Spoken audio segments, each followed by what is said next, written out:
Bonjour à toutes et à tous, bienvenue à la seconde édition des rencontres de la Solidéo sur l'acte de construire socialement exemplaire. Je m'appelle Sébastien Bornéa, je suis journaliste et je suis très heureux d'être parmi vous aujourd'hui pour animer cette plénière. Grâce à l'implication de tous, les Jeux ont été un levier de transformation sociale plus inclusif, plus sûr, plus respectueux des femmes et des hommes. Poursuivre cette dynamique positive, transmettre une méthode, essaimer des pratiques, poser les bases d'un héritage durable, c'est tout l'enjeu de cette matinée avec des témoignages et des retours d'expérience. Avant d'échanger, je donne la parole à celle qui nous fait l'honneur de nous recevoir ce matin, Madame Danielle Dubrac, présidente de la Chambre de commerce et d'industrie de la Seine-Saint-Denis. Bien, merci. Bonjour à toutes et tous. Madame la ministre va arriver. Monsieur le préfet, monsieur le président du département, cher Stéphane, madame la représentante de la mairie de Paris, je l'ai vu tout à l'heure. Voilà, bonjour madame. Monsieur le directeur général de Solidéo, j'ai aperçu aussi notre amie Isabelle, ça nous a fait plaisir de te voir. Mesdames et messieurs, bienvenue à toutes et tous. Je suis très heureuse de vous accueillir aujourd'hui en mon nom et au nom de l'ensemble des élus et collaborateurs de la Chambre de commerce et d'industrie de Seine-Saint-Denis. D'ailleurs, il y a Younes Bourimesh qui est quelque part par là, voilà, qui est un élu qui a participé aussi beaucoup à nos Jeux. Je suis heureuse parce que le thème est très important, c'est le thème de l'héritage socialement exemplaire. C'est celui des Jeux olympiques et paralympiques de l'année dernière. C'est un fruit de travail d'acteurs déterminés, engagés, unis dans un objectif commun. Parmi ces acteurs, permettez-moi, puisque je représente la Chambre de commerce, permettez-moi de dire que effectivement la CCI 93 a été très présente dès la première heure en tant que partenaire fondateur de la Fabrique des Jeux. La Fabrique des Jeux, c'est une plateforme collaborative. Nous avons pris toute la mesure de ce que le collectif portait de promesses, de valeurs, d'efficacité. Et nous y avons joué un rôle opérationnel concret. Comment ? Tout simplement parce qu'on a proposé, 1, de l'aide au sourcing des PME locales, 2, de la mise en relation avec l'économie sociale et solidaire, 3, d'une sensibilisation au marché public et à l'accès de la commande olympique pour les entreprises, et enfin l'organisation d'événements, de rencontres d'acheteurs et de fournisseurs. Et ça, c'était vraiment très utile. Alors ça a été une mission et puis un engagement pour le territoire, parce qu'on est la preuve vivante qu'il est possible et même souhaitable de travailler collectivement, tout en respectant les objectifs et les spécificités de chacun. Alors je tiens vraiment très particulièrement à saluer le travail et surtout la parfaite collaboration des partenaires de la Fabrique des Jeux, et en premier lieu, permettez-moi de citer, cher Stéphane, le département qui a vraiment joué un rôle déterminant d'entraînement, mais aussi les canaux, mais aussi un CERICO 93, mais aussi la CMA. Et au-delà de ces structures, c'est vraiment le travail et le résultat du travail d'hommes. Alors Kevin, où êtes-vous ? Kevin Bordas, c'est vraiment l'organisateur CCI 93 qui était responsable du projet, et puis il y a eu des femmes aussi qui ont su faire vivre ce dispositif et transformer l'idée en réussite que beaucoup de départements nous envient. Alors au-delà de ce cercle d'acteurs, je voudrais aussi rendre hommage aux entreprises, les petites, les grandes, dont plusieurs représentants sont parmi nous aujourd'hui. En particulier, il y a eu 900 entreprises de Seine-Saint-Denis qui ont bénéficié du marché Jeux Olympiques. Ce sont elles qui, dans l'ombre, sur des chantiers, que ce soit des chantiers ou que ce soit dans les services, ont su relever avec défi les délais, très important les délais, n'est-ce pas, respecter les exigences et s'adapter sans relâche. Alors elles n'ont pas toujours été les plus mises en valeur, c'est pour ça que c'est important de leur donner une certaine reconnaissance aujourd'hui. Je voudrais rappeler que sans les entreprises, il n'y a pas d'insertion professionnelle pérenne. Sans les PME, les ETI, les grands groupes, c'est très difficile de valoriser les initiatives de l'ESS, et puis elles sont au cœur du système et on doit continuer à leur donner la place qu'elles méritent dans les dynamiques territoriales. J'en ai bientôt fini, mais je voudrais vraiment remercier chaleureusement l'État. Voilà, et puis particulièrement la DRIETS pour son soutien continu et stratégique dans cette ouverture. Alors David Soubrier, voilà, merci. Laurence Degène, merci, parce que vous avez cru en ce dispositif, vous nous avez fait confiance, et puis vous continuez vraiment à le porter avec beaucoup d'énergie. L'héritage ne vaut que s'il sert à construire demain, donc dès la fin des compétitions, la CCI a clamé haut et fort son enthousiasme, ça vous savez qu'ici on est toujours très enthousiaste, sa motivation à poursuivre, à revisiter, mais surtout à pérenniser ce que la Fabrique des Jeux a rendu possible. Et donc du coup, il faudrait passer à une fabrique, nouvelle version, une nouvelle fabrique, mais avec le même esprit pour que demain, toutes les PME et TPE, je pense à celles évidemment qui sont situées sur les Alpes 2030, pour que ces entreprises, elles continuent évidemment dans le cadre des jeux, mais aussi dans les marchés publics, dans les différentes structures. Voilà. Pensez-y, parce que toutes ces PME, elles ont besoin de bénéficier des informations sur les marchés à venir. Il faut qu'elles puissent continuer à participer aux rencontres que nous avons initiées, acheteurs, fournisseurs, et puis à participer aussi à des grands événements structurants, comme cet événement d'aujourd'hui. Voilà, pour en finir, eh bien, voilà, je rappelle que nous avons évidemment à regarder du côté des Alpes françaises, que on est organisateur des Jeux Olympiques 2030, ça ne vous a pas échappé, que l'héritage de la fabrique est quand même quelque chose d'important. On parle des fois de portabilité, on peut parler là de transférabilité, des éléments de réussite. Nous, on est à la disposition, y compris des CCI locales. En tout cas, je crois pouvoir m'avancer que les acteurs ici présents, de la fabrique et de la CCI en particulier, sont vraiment prêts et surtout désireux et d'enthousiasme à l'idée d'essaimer ce même modèle. Voilà, merci à toutes, bonne matinée et merci d'avoir choisi la CCI pour cette belle événement. Merci Daniel Dubrac. Yann Krizinski, directeur général exécutif de la Solideo. Merci beaucoup.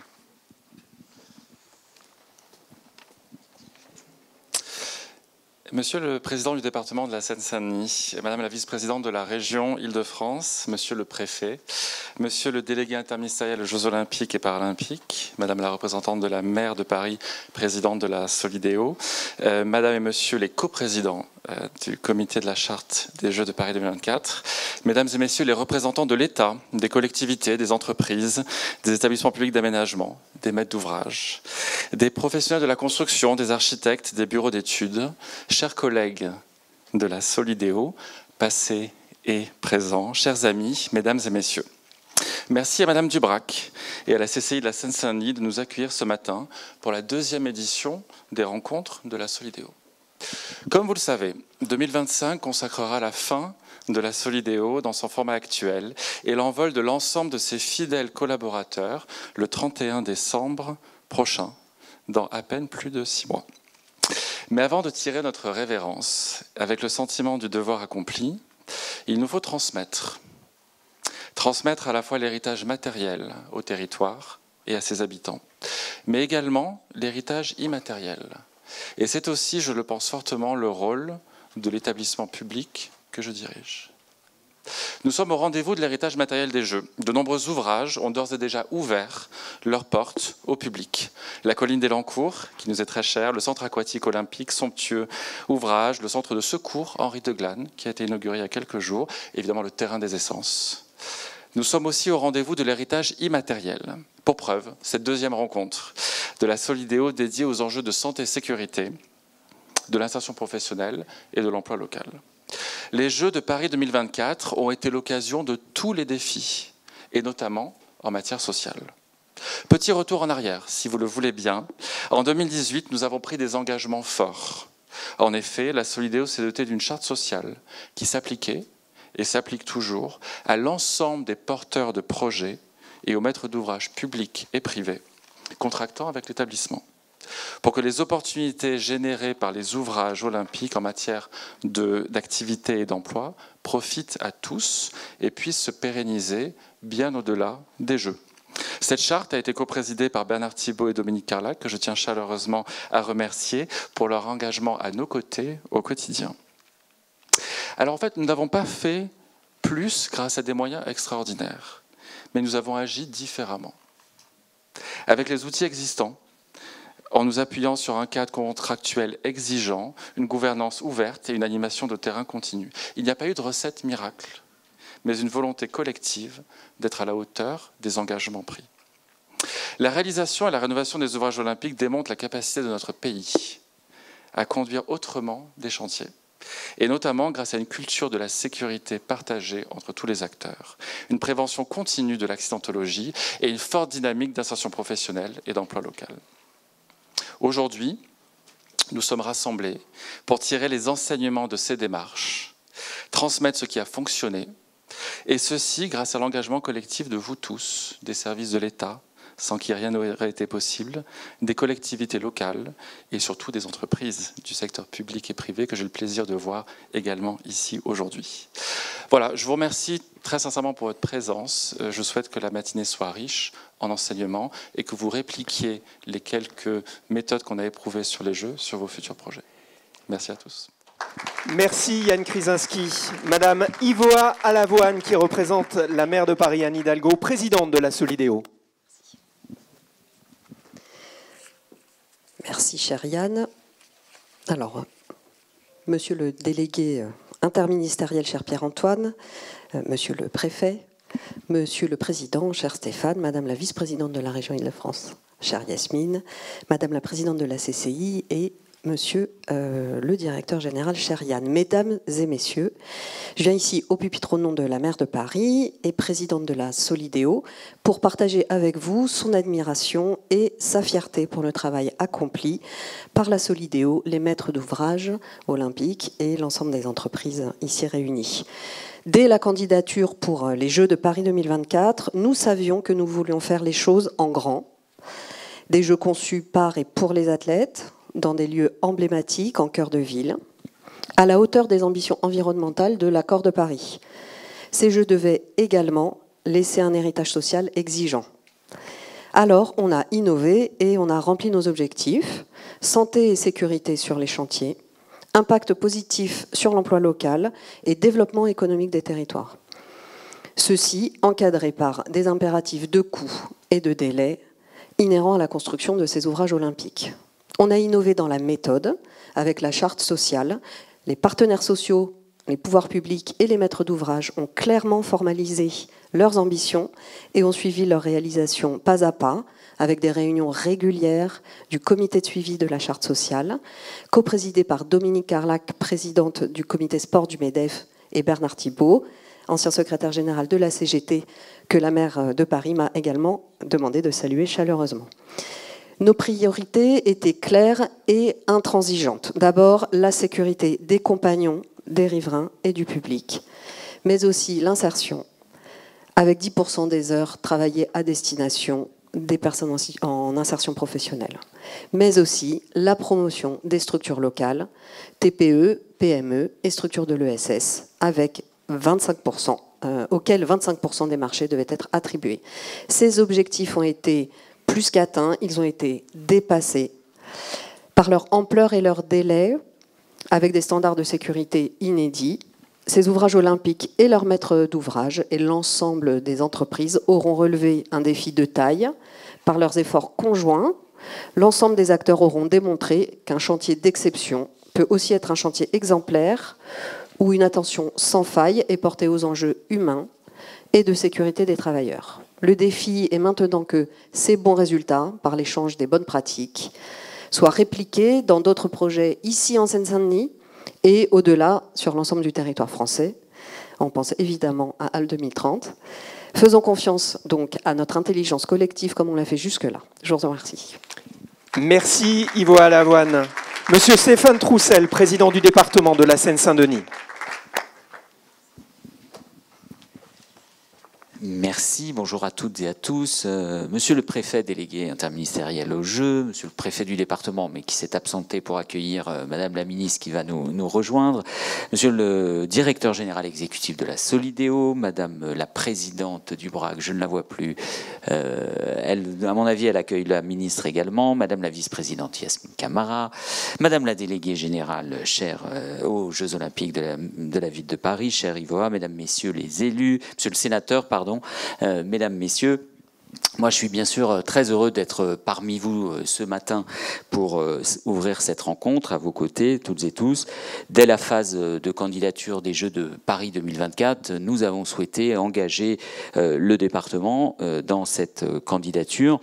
et y compris bien sûr de le faire avec nos partenaires locaux pour que la Seine-Saint-Denis, ses habitants, puissent tirer un maximum de profit, de bénéfices pour ses habitants, pour le développement du territoire. Et évidemment, outre l'héritage matériel, véritable accélérateur de développement pour la Seine-Saint-Denis, et qui est désormais bien perceptible un an après les Jeux, et Yann rappelait les différentes inaugurations auxquelles nous participons, parce que après l'utilisation pendant les Jeux, c'est le territoire et ses habitants qui en bénéficient directement. J'ai participé lundi avec un certain nombre d'entre vous à l'ouverture au grand public du centre aquatique olympique de Saint-Denis.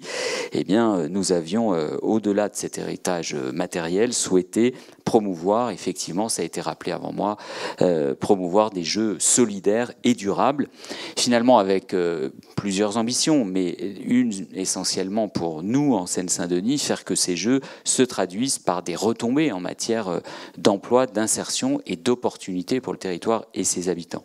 C'est tout l'objet, effectivement, il faut la rappeler, de cette charte sociale. Il faut dire que c'est une première dans l'histoire des Jeux, et ça témoigne de la volonté collective d'organiser des Jeux différents, plus exemplaires, plus solidaires. Et de ce point de vue, je veux moi aussi remercier Bernard Thibault, présent parmi nous, et Dominique Carlac, qui ont été très engagés pour réussir, y compris à nous mobiliser toutes et tous, parce que c'était aussi une première. Et cette charte, elle reposait en particulier sur 2 engagements: réserver 25% des marchés aux TPE, PME et structures de l'économie sociale et solidaire, et consacrer 10% des heures travaillées à des salariés en insertion. Pour donner corps à cette charte sociale, 2 dispositifs ont été mis en place ici en Seine-Saint-Denis sous l'impulsion du département, et merci Daniel de l'avoir rappelé, mais avec, bien sûr, ça n'aurait pas été possible sans l'alliance, la coalition de l'ensemble des partenaires, l'État, l'Adriette, France Travail, les établissements publics territoriaux, les canaux, la CCI 93, la CMA 93, Inser-Eco 93, et avec un appui fort des 2 gros opérateurs des Jeux, bien évidemment, la Solidéo et le comité d'organisation Paris 2024.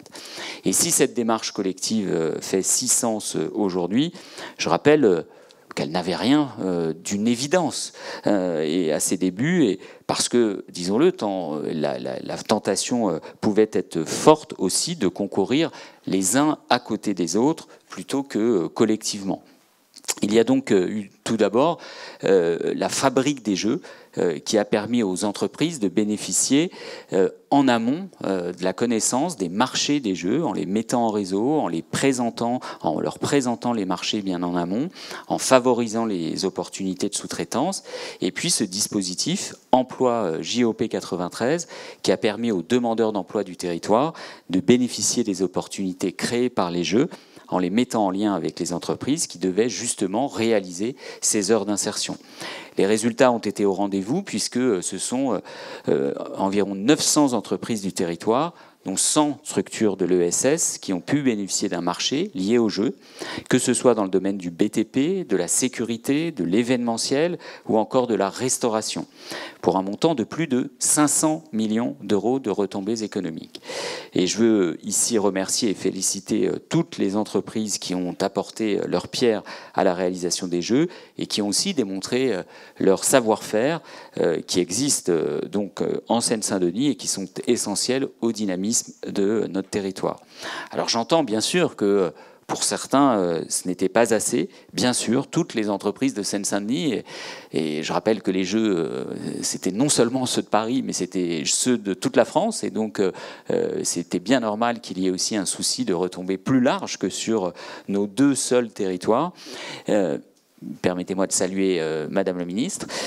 J'entends, je le disais, que pour certains, ça n'aurait pas été assez pour les entreprises du territoire, mais encore une fois, ce n'était pas exclusivement notre objectif affiché, et ça aurait été aussi une fausse promesse, parce que bien évidemment, les marchés, ils sont comme tous régis par la concurrence, mais nous avons tenu à aussi cette promesse de faire venir les acheteurs sur le territoire avec de multiples initiatives qui ont été organisées en Seine-Saint-Denis.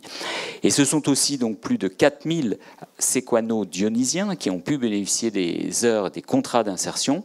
Je pourrais citer bien sûr de très nombreux exemples de réussite pour des entreprises de territoire. Permettez-moi de citer le cas du groupement des laveries solidaires, première expérience de regroupement de ce genre pour un grand événement sportif international qui a permis à 9 structures de l'insertion par l'activité économique et des ESAT de remporter le marché des laveries du village olympique et à 450 salariés en insertion et en situation de handicap d'y travailler. Permettez-moi de faire observer que ça ne s'est pas fait par hasard, ni grâce à la seule main invisible du marché. Il a fallu de l'action, du regroupement, de l'anticipation pour obtenir ce résultat. Et ça n'aurait pas été possible sans cette mobilisation inédite et un intense travail de coalition de la part de l'ensemble des acteurs concernés, de toutes les parties prenantes. Les Jeux sont donc terminés, en tout cas ceux de Paris, alors même si d'autres travaillent sur ceux de 2030, mais c'est un peu plus loin pour nous quand même. Mais en tout cas, leur héritage est là.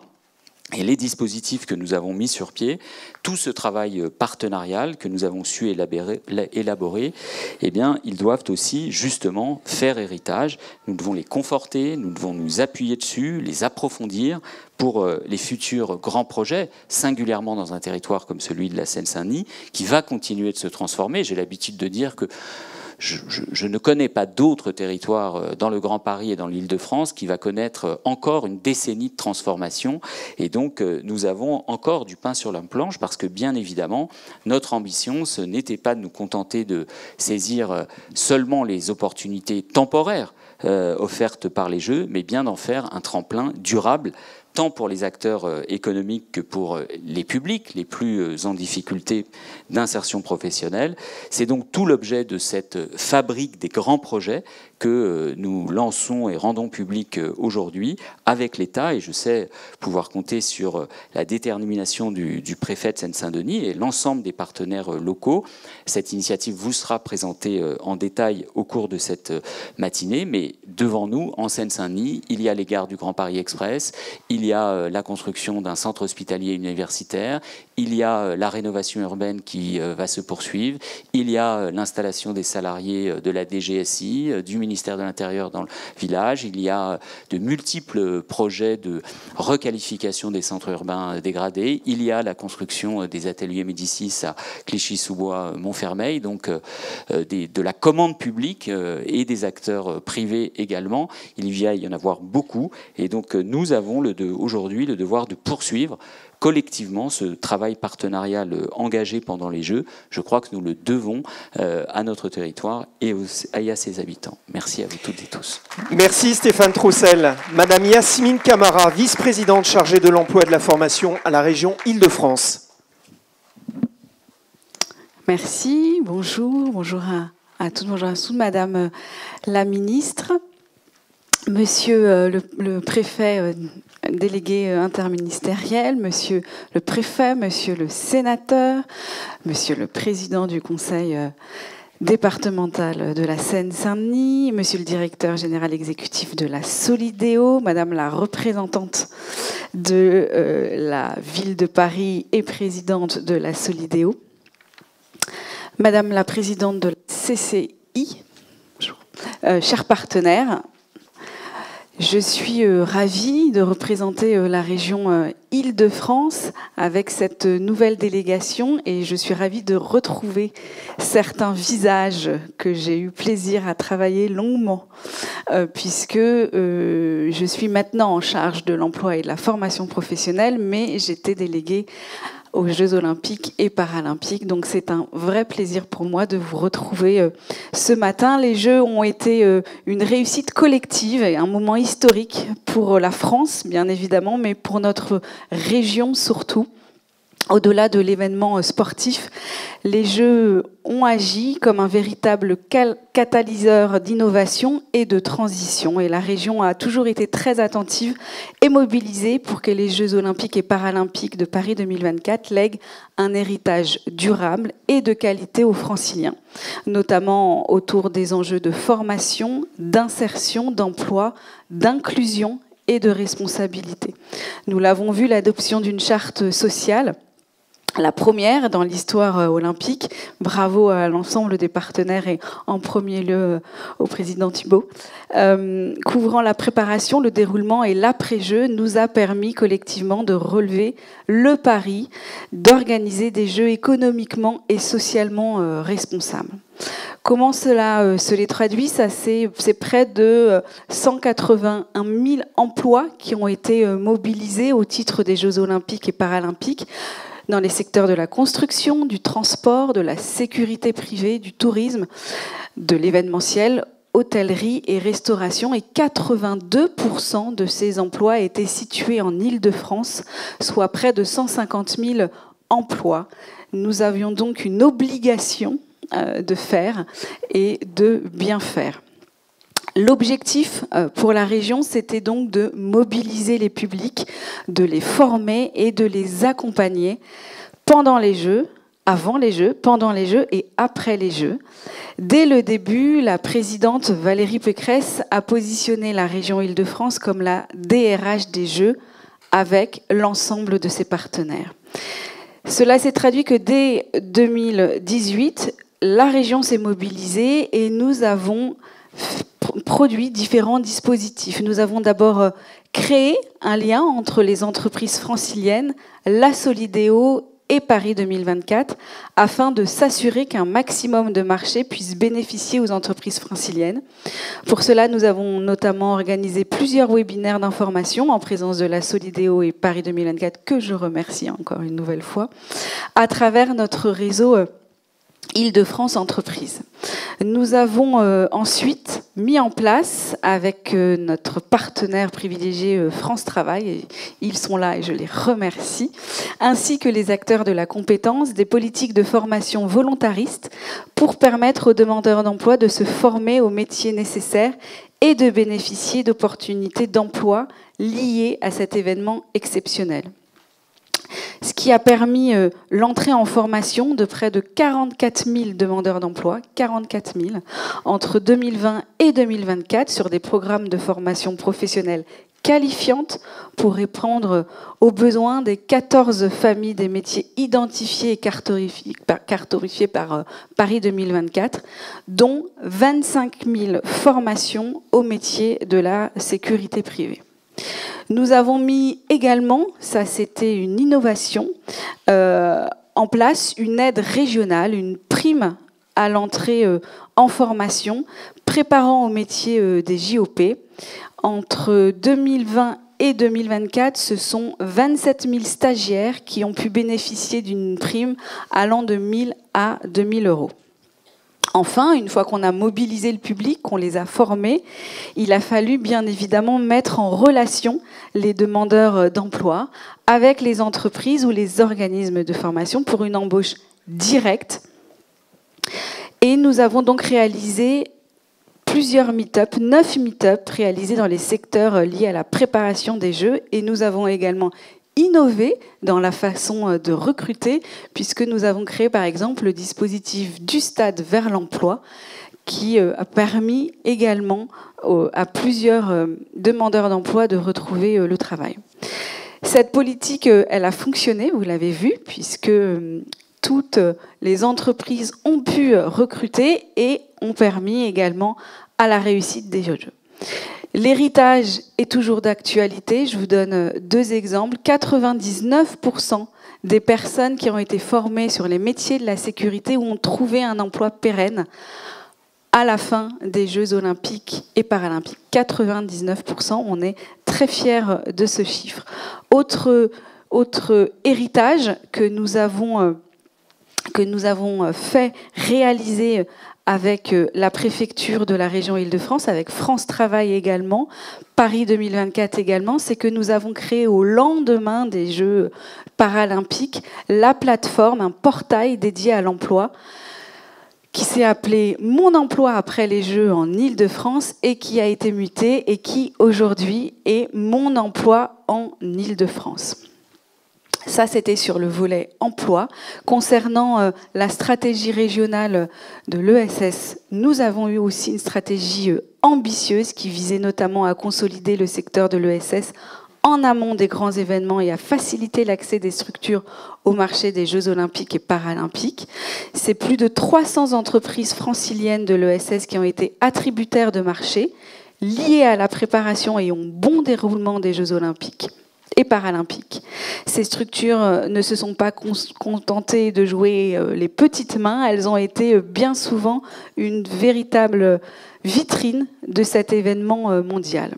Pour poursuivre cette dynamique et valoriser l'héritage des Jeux olympiques et paralympiques en lien avec l'ESS, la région a organisé en septembre dernier un événement qui a rassemblé plus de 400 participants, des structures de l'ESS, des partenaires ESS, des entreprises franciliennes, TPE, PME, jusqu'aux grands groupes, des chefs d'entreprise, des responsables achats, des DRH, des élus et les collectivités locales, et lors duquel, bien évidemment, la Solideo et Paris 2024 sont intervenus également.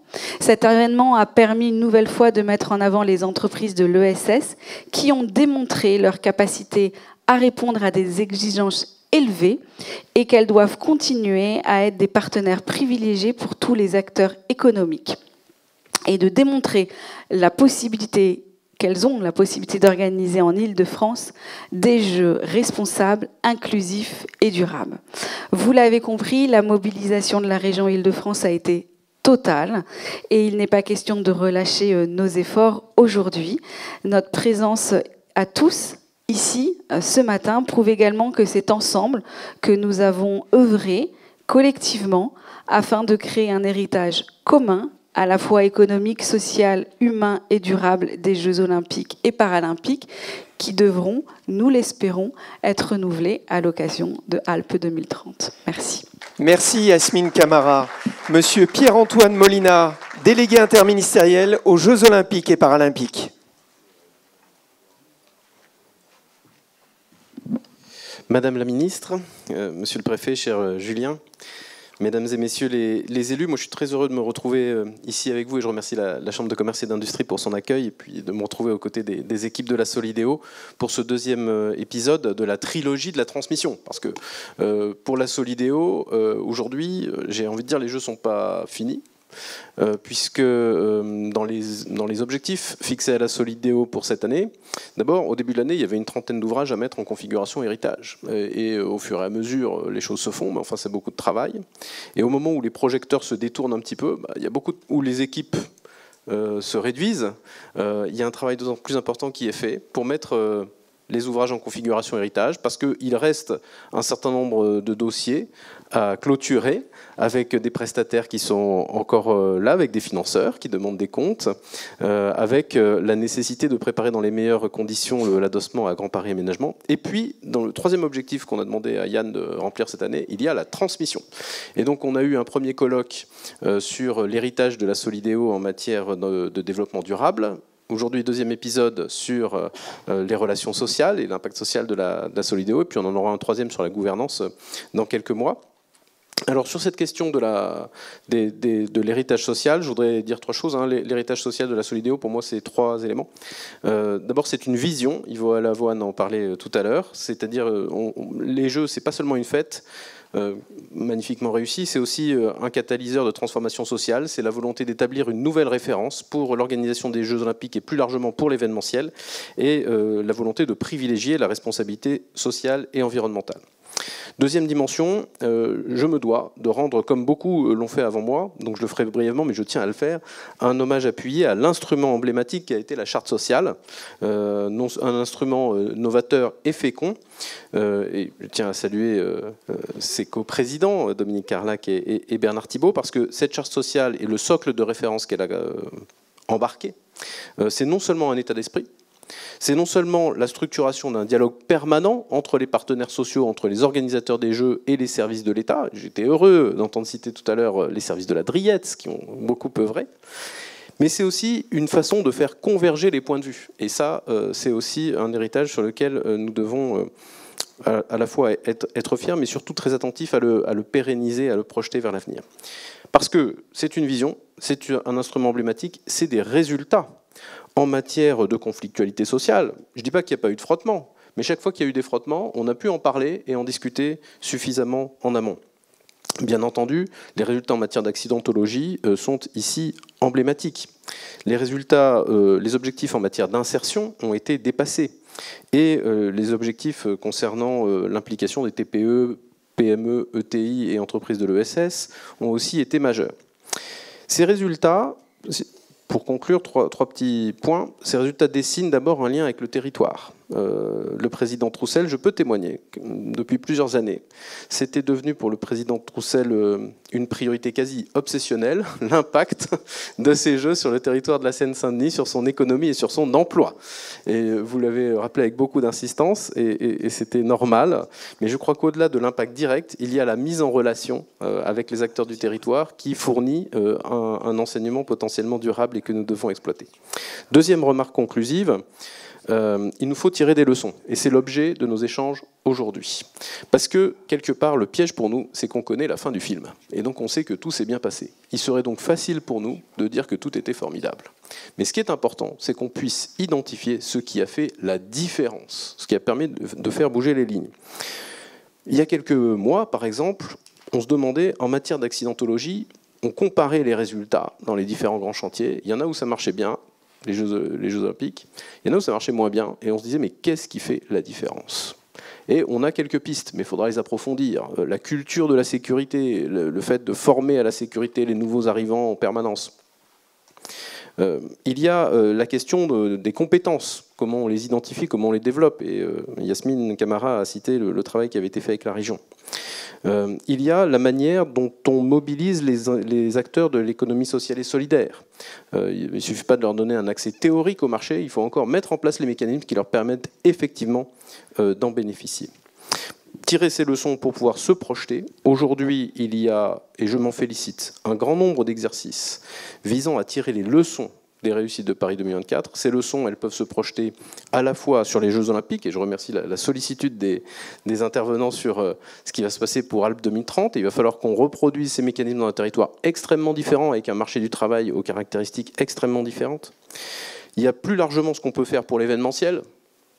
Et puis il y a enfin, ce qu'on fait plus largement encore en matière de politique publique et de grands chantiers. Et le président Troussel rappelait l'ensemble des grands chantiers qui se tenaient actuellement sur le territoire de la Seine-Saint-Denis. On aurait pu aussi citer les chantiers de l'ANRU ou des ORCOD. Et bien sûr, tous ces grands chantiers, il y a sans doute beaucoup de leçons à tirer. Et je suis sûr que les échanges de ce matin nous permettront d'en tirer le meilleur et seront extrêmement féconds. Merci beaucoup. Merci, Monsieur le Préfet. Madame Astrid Panosyan-Bouvet, ministre chargée du Travail et de l'Emploi.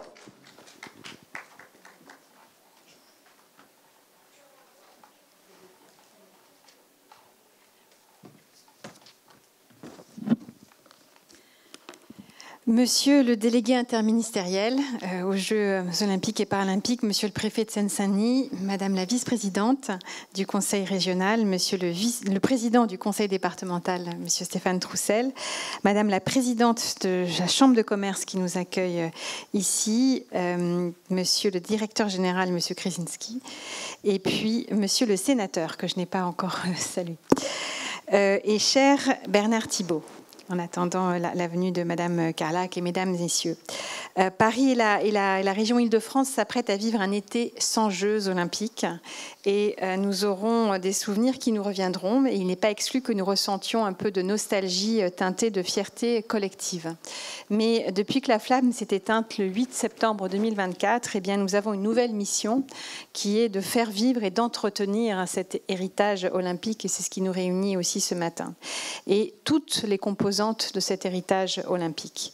La charte sociale fait évidemment partie de cet héritage que l'on dit immatériel et je remercie vraiment la Solidéo de rester mobilisée en 2025 pour entretenir cet héritage.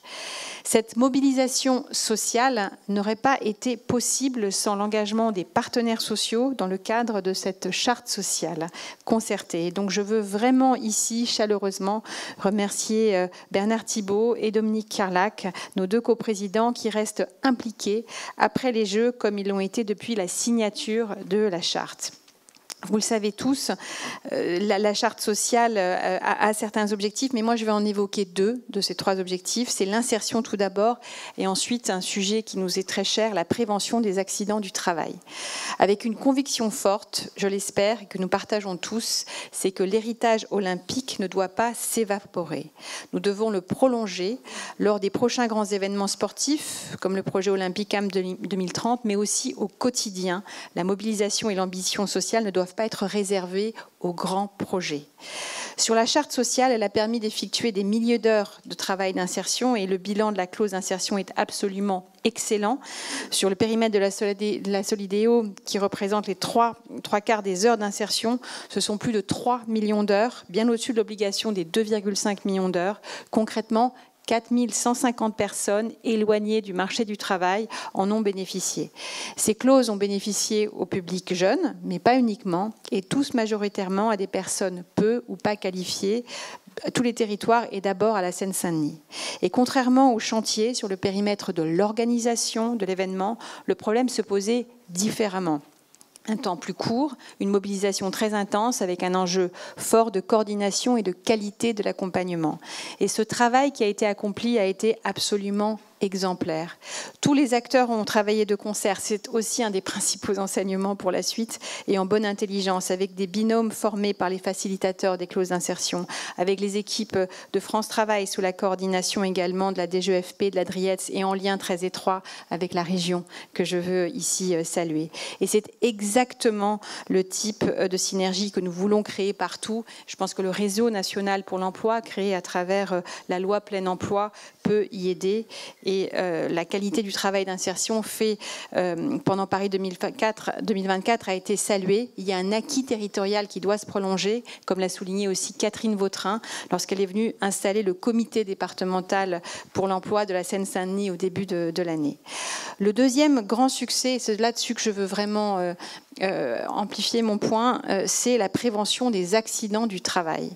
Paris 2024 a permis une mobilisation absolument inédite sur cette question pour construire une véritable culture de la prévention. 70 chantiers menés, aucun mort, une sinistralité qui a été divisée par 4. Et cette baisse de la sinistralité s'explique par la mise en œuvre vraiment d'une politique de prévention ambitieuse, volontariste par l'ensemble des acteurs, entreprises, préventeurs, systèmes d'inspection du travail et salariés. Et on le voit, en matière de prévention, la mobilisation paye alors que la négligence et l'indifférence blessent et tuent. Des mesures simples, pratiques, concrètes, comme les accueils uniques sur les chantiers ont fonctionné et ont donné des résultats. Les bons résultats de Paris 2024 contrastent fortement avec la situation dégradée au niveau national. En début de l'année, j'ai proposé d'installer un groupe de contact parrainé par les coprésidents de la charte sociale dans l'objectif de mobiliser pleinement le dialogue social au sein des branches pour prendre en charge et améliorer la prévention des accidents du travail graves et mortels. Et dans ce cadre, nous avons commencé à travailler avec plusieurs secteurs, l'intérim et le BTP. Les branches professionnelles disposent de plusieurs leviers pour agir sur les sinistralités graves et mortelles et il faut qu'elles le veuillent surtout. Et je vois 3 leviers pour les branches. Le premier, c'est la constitution d'organismes professionnels de prévention de branche. Il faut prendre exemple sur le secteur du BTP et nous y travaillons maintenant avec l'intérim. Le deuxième, c'est de renforcer l'offre de formation à destination des nouveaux salariés. Il s'agit d'un instrument absolument clé de la politique de prévention, notamment les salariés de moins de 20 ans, dont la moitié sont des apprentis et qui sont victimes de 2 fois plus d'accidents du travail que les autres salariés. Et enfin, il faut renforcer l'offre de formation à destination des employeurs et de l'encadrement, parce qu'il est difficile de construire une culture de la prévention sans que les employeurs eux-mêmes en disposent. Donc le travail fait par Paris 2024 et la Solideo est très important. L'État dispose aussi du contrôle de l'inspection du travail, il est essentiel, mais il ne remplacera jamais la mobilisation des acteurs. Si le contrôle est important, la répression l'est aussi. Nous allons publier prochainement une instruction commune, justice et travail, pour mieux coordonner l'action administrative et l'action pénale et renforcer la coopération entre l'inspection du travail et les parquets. C'est important. Et après cette année olympique, notre premier objectif, c'est de reconduire et reproduire le dispositif pour Alpes 2030 dans une géographie différente et avec des enjeux territoriaux qui seront différents. Mais pour ma part, sur la question des accidents du travail graves et mortels, je pense que nous devons faire plus et nous pouvons faire plus. Parce que nous ne pouvons pas nous y résoudre, car la plupart de ces accidents, lorsqu'on les regarde, sont évitables et nous devons désormais inverser la tendance. Ce sera difficile, mais nous allons y arriver.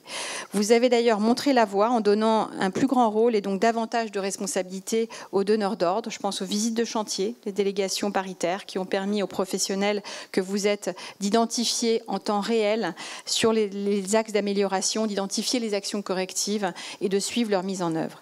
Vous êtes, Solideo et Paris 2024, la preuve que les donneurs d'ordre, particulièrement publics, peuvent déjà mobiliser les clauses sociales ou encore les conditions d'exécution d'un contrat pour être au rendez-vous de la prévention. Une circulaire est en préparation et devrait d'ailleurs paraître à l'automne, puisque j'ai demandé à la Direction générale du travail et à la Direction des achats de l'État d'aider les acheteurs publics aujourd'hui à intégrer dans leur appel d'offres des clauses sociales avec des critères portant spécifiquement sur la prévention des accidents du travail. Mais pour faire vivre dans la durée l'héritage des Jeux, je pense que nous devons être beaucoup plus ambitieux encore en matière de prévention et de qualité du travail. Faire bouger les lignes, comme vous avez dit, Monsieur Molina. Peut-être que ça passe aussi par des ajustements de notre cadre légal. Je pense qu'il faudra regarder ces choses très, très sérieusement. Il y a plusieurs pistes qui sont en cours d'instruction par mes services et dont il nous faudra encore discuter avec les partenaires sociaux. Je constate, par exemple, que plusieurs pays autour de nous prêtent une attention toute particulière à encadrer plus strictement le recours à la sous-traitance dans des secteurs dits à forte sinistralité. Je pense notamment à la Belgique, encore récemment, qui a réduit les chaînes de sous-traitance. Les anglo-saxons ont tendance aussi à responsabiliser davantage encore le donneur d'ordre, là où en France, le Code du travail retient principalement la figure de l'employeur. Nous pourrions faire également plus pour renforcer les devoirs de vigilance des maîtres d'ouvrage et donneurs d'ordre au service de la protection de la santé. Et je souhaiterais également renforcer la formation et les obligations des maîtres de stage et d'apprentissage, les primo-entrants. Pour les apprentis, il me semble absolument important de prévoir une obligation de formation renforcée au poste lorsqu'ils arrivent pour la première fois dans un environnement professionnel. Et je pense qu'il faut aussi regarder la question parce que j'avais entendu certains pays du Nord qui parfois hésitaient dans les échanges d'apprentis à envoyer leurs apprentis en France pour des raisons de sécurité. Je pense qu'il faut aussi qu'on regarde peut-être comment, quand une entreprise est condamnée dans le cas d'un accident grave et mortel d'un apprenti, eh bien nous devrions peut-être nous poser la question d'interdire temporairement l'accueil de nouveaux apprentis. Je pense que ça passe vraiment par là pour pouvoir bouger les lignes parce que ce n'est pas une somme de faits divers. Je pense que c'est véritablement un problème de société que sont les accidents graves et mortels. Donc je ne veux pas énumérer ici toutes les pistes sur lesquelles nous travaillons, mais je vous donne rendez-vous avant la fin de l'année, Monsieur Bernard Thibault et Madame Dominique Barlac, pour que l'acte de construire socialement exemplaire ne soit pas seulement une réalité sur les ouvrages olympiques, mais sur l'ensemble du territoire et au quotidien. Merci beaucoup.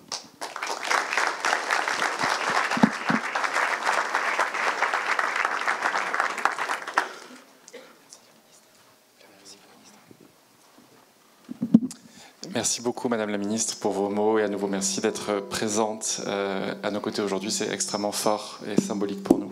Voilà, Madame la Ministre qui répondra dans quelques instants aux questions des journalistes à l'entrée de la salle.